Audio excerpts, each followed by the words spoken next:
Very good morning to one and all. In this lecture, we can see about the major important topic. Either it can be asked in a 2 mark or it can be used in 10 mark also. Some notes on like 7 mark they can ask. It is very most important topic in heat exchanger is the fouling factor. Okay, this is what the fouling factor. Okay, so we are going to see about fouling factor. Okay, and what are the types of fouling factor and what are the effect on the thermal resistance of the heat exchanger and how it affects the performance of the heat exchanger we can see, and at last we will be seeing a sum, very simple sum we will be solving in this. Okay. Mm.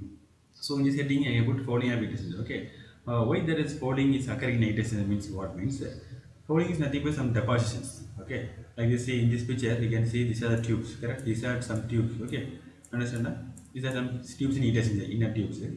These sections are what some deposit, like then maybe salts or chemicals. Why means this heat exchanger, if we see, heat exchanger is used for in a wide range of application, either to transport heat from a hot water to cold water, or from oil to water, or from very slurry fluid to other fluid, or to or some kind of chemical combustions. Okay, many things will be used. Okay, so that means what heat exchanger will be operating in a and very different and difficult conditions it will be operating, and at varying temperatures it will operate. So what will happen is that as the time goes by, these salts, okay, salts in the water or the chemicals in the fluid will get deposited over the heat exchanger tube surfaces and cell surfaces. Okay, okay, and the deposition will occur both inner surface of the tube and outer surface, because if you have a heat exchanger, it has to exchange heat with the two fluids. That means one fluid will be flowing inside the tube and another fluid will be flowing outside the tube. Okay, this fluid also will cause some deposition over the outside. Inner tube also will cause deposition over the inside. Okay, that means deposition occurring. This deposition of salts or kind of chemicals over the heat exchanger surfaces or tube surface of heat exchanger is called what? Fouling. Okay, and major thing is that what it will affect means it affects the performance of heat exchanger. It means as the deposition of these surfaces is increased, what will happen? The diameter of the tube will decrease. Okay, correct? And that way there is another problem called what? It acts as a resistance, because this metal is a high conductor, but the deposits are very poor conductors. The amount of heat transfer will be reduced.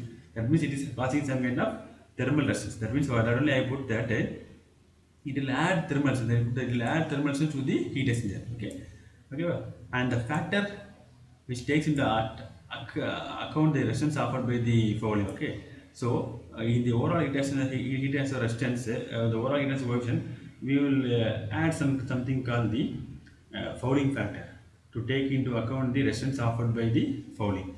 This factor which takes into account the resistance offered by the fouling is called the fouling factor. So the fouling is what two types are. What is maybe because of chemical fouling or maybe because of algal or biological fouling. Okay.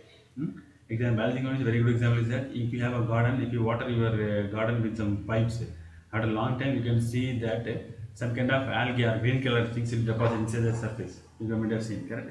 And if you are living in a coastal area or if your bore water is very salty, you can find salt deposits over the inner surface of taps and sites. Okay, that's a very good example. Chemical fouling. Okay, so like this everything is happening. That fouling is nothing but some deposition over the tubes over the inner surface and outer surface of the tubes of heat exchanger. Okay, and this fouling will cause or increase the resistance in the heat exchanger, and the factor is used to take into account the resistance offered by the fouling for calculating overall heat transfer coefficient is called the fouling factor.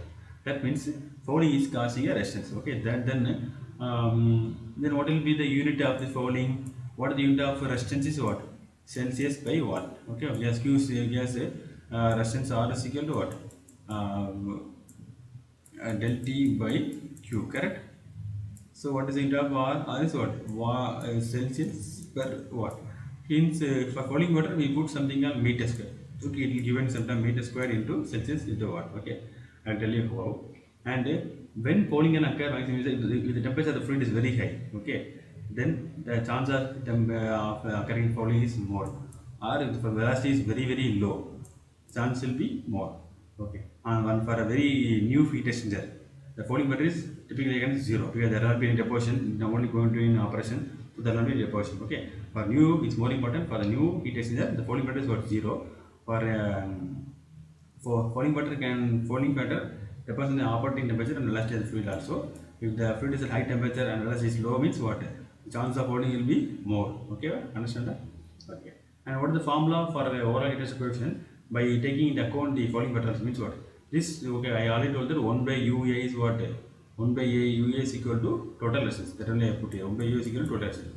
And U is not a constant. It depends on the inner surface area also and outer surface area. Both will be 1 by UA is equal to 1 by U naught A naught. Okay. So in that, okay, just add the resistance in the two pipe. That is again convection in the hot side and wall resistance is there and convection in the cold side. And I already told that the following is what a person of inside the tubes also and over the tubes also. Okay, so there will be two fouling factors will be there. See, so only I put what inner fouling factor. Okay, inner fouling factor I put it by area because I put meter square area will get cancelled. So I put what just add the RFI by AI. Here also outer what RF naught divided by A naught. So understand that? Just this because this are the all these are also what 1 by UA is what summation of resistance only. Here resistance unit is what such as per watt, but here meter square is there. Just I did by the corresponding area. The A means area. This is what is not constant area. This is what such as surface area because fouling occurs only in the surface. So you take it to what surface area we have to put. Understand that? I hope you understand. Very easy one only.